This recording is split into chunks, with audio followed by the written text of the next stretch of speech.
It happened. It got me. I've been consumed by the cookie gotcha game. Hi there, I'm Capitato, the caffeinated potato, and I've been dragged into the Cookie Run fandom against my will. It was, admittedly, a long time coming, a slow descent into madness. It started with seeing my friend reblog Cookie Run posts on Tumblr and being mildly curious, and then a portion of my friend group started losing their minds over the toxic yaoi that is Pure Vanilla Cookie and Shadow Milk Cookie. And then Ginger Ninja started losing his mind over it and posting so much cookie art. I tried the game back in March to see what all the fuss was about, but it didn't stick. I don't know, the early levels of Crispia just bored me, and I didn't have the patience to push through it. And then everyone started freaking out about Hollyberry and Eternal Sugar, and I decided to give it another shot. I finally got far enough in Crispia for things to start getting interesting, and then I unlocked Beast Yeast, and yeah, there was no going back from that. It finally got its claws in me. So, I decided that if I'm going to be obsessed with this silly game, I might as well be productive with it, and make a video out of it. Chances are you've seen videos like this before, but basically I've drawn a handful of cookies as humans. Specifically, I pulled from the gacha a bunch of times, and out of the cookies I pulled, I drew one common cookie, one rare cookie, one epic cookie, and one ancient cookie. Plus one additional epic of my choice, no matter if it was pulled during the recording or not, so as long as I already owned them beforehand. Starting with the common cookie, I decided to do Gingerbrave. I know many people have drawn him before, he's the main character. I just wanted to take my own crack at him. I started each drawing process by reading the cookie's in-game description, and Gingerbrave's read, Gingerbrave was the first cookie to escape from the witch's oven. It is unknown how this cookie came to life, but rumor has it that the witch accidentally used magic powder instead of ginger powder. That's not much to go off of, but again, main character. It's not like I couldn't get a vibe of his personality just by playing the main story. I started by giving him a running pose, because, running is kinda in the name of the game. But also, I wanted to capture that very high-spirited, energetic shonen protagonist vibes that Gingerbrave gives off. Speaking of shonen protagonist vibes, I took the curvy line that seems to imply hair and turned it into a renegade strand of hair, and gave him a whole head of fluffy curly hair. I also gave him an ahoge, because of course I did. That, plus the differently colored funky strand, really gives his hair some anime bullshittery, and I just think that's fun. He deserves to look like an anime protagonist. For his outfit, I know he has those skull buttons, so people tend to draw him with some sort of button-up shirt, which makes sense, but I didn't want to do that. I don't know, I just kind of felt like it looked too proper, a little too business casual for this character. So I went with something a bit sportier, something he could really move around in. But because men's sportswear is so lacking in any flavor in my opinion, I leaned a little bit into more feminine aesthetic wear and gave him a crop top. This is a game of pretty boys and handsome girls anyway, so I don't think it's a crime to make Gingerbrave just a little gender non-conforming, as a treat. At some point, I decided to swap which leg was in front to make the pose look a bit more balanced, and then it was on to the line art. When coloring him, I emphasized the candy cane design element, as well as incorporating the blue of his eyes. I just really didn't want his design to be all shades of brown. Brown in character design is usually used to show a character being calmer and down to earth, and again, I wanted my Gingerbrave to look like an anime protagonist. After all, he is literally the archetypal shonen hero. Energetic, endlessly optimistic, a little dumb, and fueled by the power of friendship. Other than that, I really don't have that much to say about him, other than how I really like my design. This actually isn't the first time I've tried to do this video. Back in March, I tried to do a drawing cookies as humans video, and got as far as drawing Strawberry Cookie and Adventure Cookie before I lost interest in Cookie Run, and couldn't generate enough interest to keep working on that video. And the more time passed, the more out of date the wedding gacha became, so I just abandoned that project. I think you can tell how much more genuinely invested I am with the designs in this video, because I actually had so much more fun working on them. And the final illustrations were better as a result. Next up is the rare cookie, which I chose to be a clover cookie. I love him. He's just so pretty. His in-game description is as follows. A brightly lit sunlit glade covered with soft clovers. A forest brook murmuring gently not afar. a delicate breeze whispering secrets to your ear, a joyful bustle of a cookie crowd. Clover Cookie wanders the land in search of inspiration for his poetry of the everyday. 2 crunchy feet and a long road ahead, the old grass-woven lute behind his back, and someone to sing a song to. What else is needed to be happy? Sing along, and Clover Cookie's ballad will flow far away, over the forests and ridges of the cookie world. When you pair that with how Clover Cookie is accompanied by little critters, the dude is basically a pretty boy Disney princess bod. What's not to love about him? Naturally, I had to include some critters around him to really sell the Disney princess aspect. I also ended up trying to make him a bit more on the chubby side, although with his very loose clothing, I'm not sure how much that comes across in the final illustration. Still, I wanted to have a little bit of fat, mostly to contrast with my plans to make a couple of the future characters pretty thin. A good chunk of his outfit was pretty easy to replicate, with only little flourishes added here and there. I added a lot of little clovers to really emphasize that design motif. And on his boots, I added these clover-shaped buckles that I really love, as well as a sort of clovery shape on his heels. And of course, I gave him heeled boots, because fuck yeah. I made his skin a little darker because, I don't know, I was still thinking of the cookies I was planning on drawing and wanted to make sure there was good skin tone variation. I maybe should have drawn him paler since the cookie design itself appears to be a bit lighter than some other cookies. And he does kind of fall into ambiguously brown, white-haired anime boy territory, which I'm not the biggest fan of in retrospect, but When showing work in progress photos to my friends, we did make comments about how my design kind of gives off trans girl vibes, and then joked about how that's pretty par for the course for male Cookie Run characters. In the end, Clover Cookie ended up looking alright, I guess. He's fine, but this probably is my least favorite of the designs that I made for this video, which is ironic considering how he was probably the one I was most looking forward to doing. But sometimes that's just how the cookie crumbles.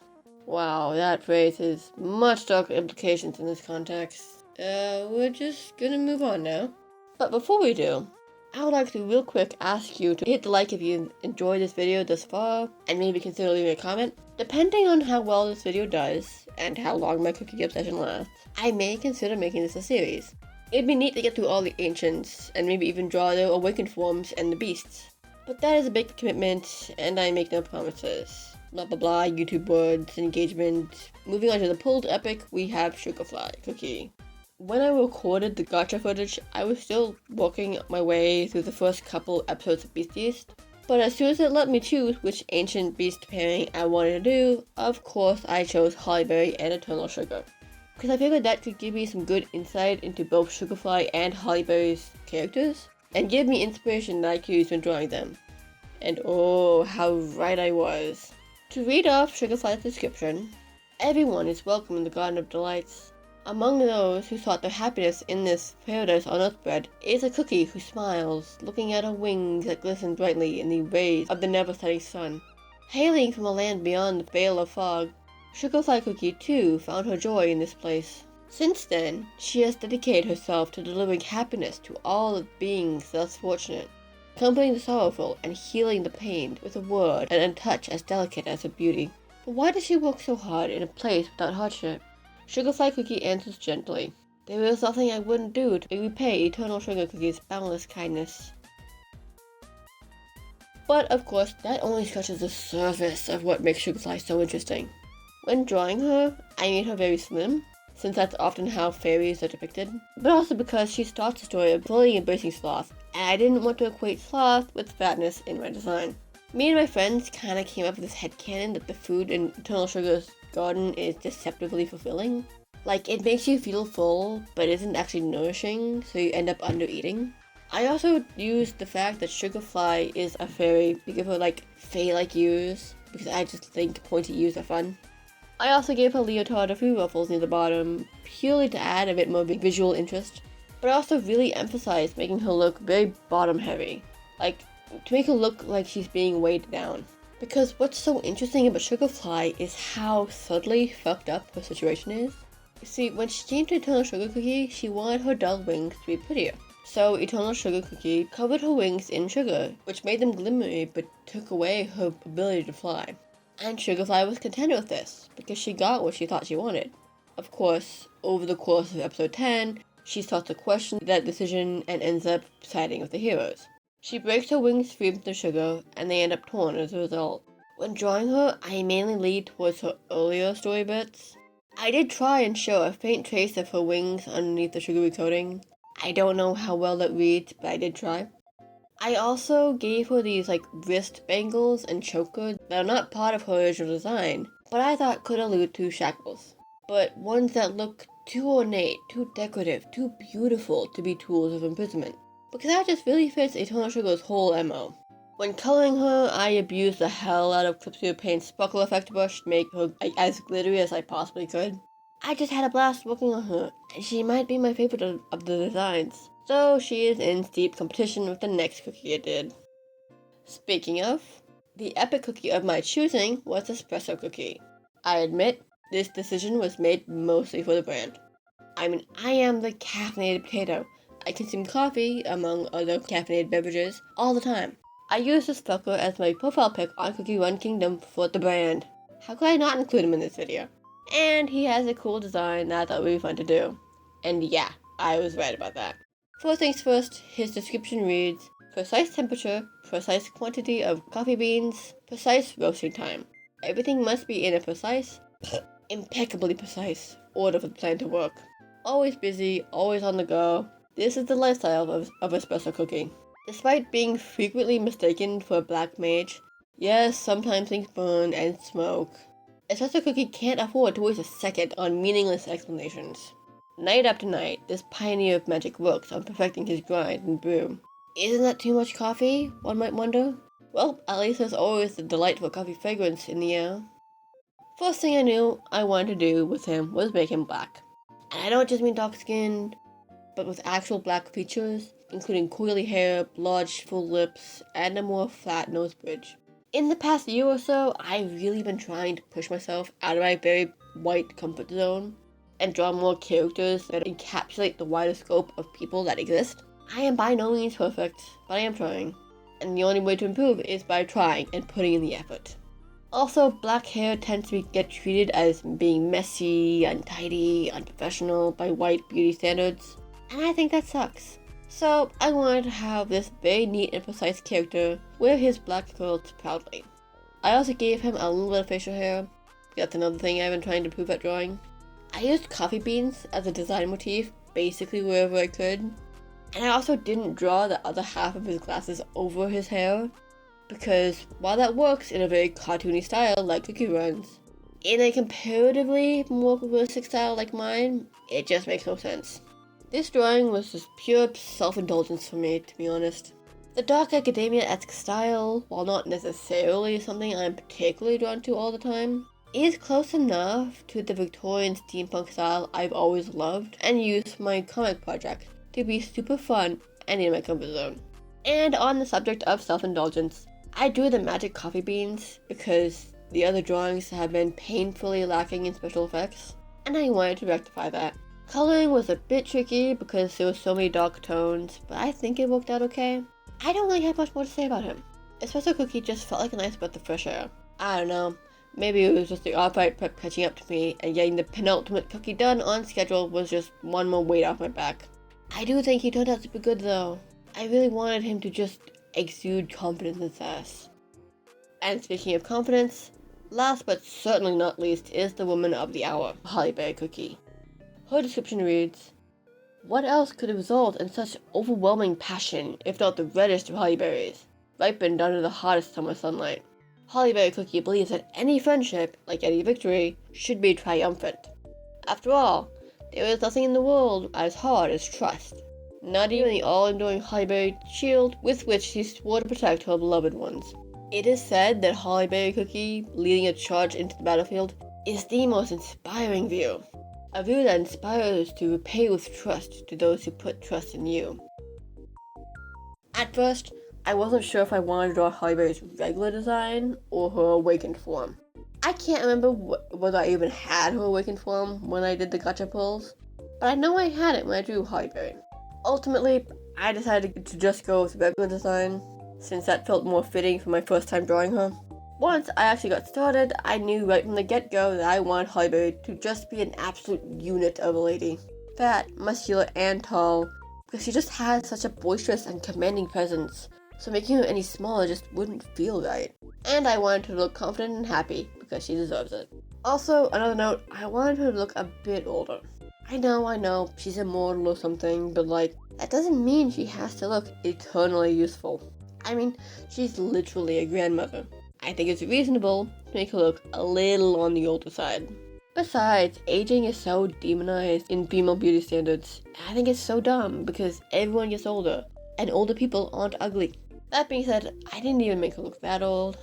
I was aiming for more like middle-aged vibes. So I gave her some crow's feet wrinkles, since I associate those with the ways your eyes scrunch up when you're smiling or laughing, and it just felt like it suited her.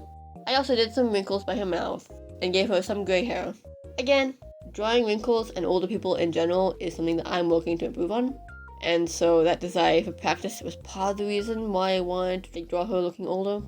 Plus, older people deserve to be seen as beautiful, as they are, without having to hide any evidence of aging.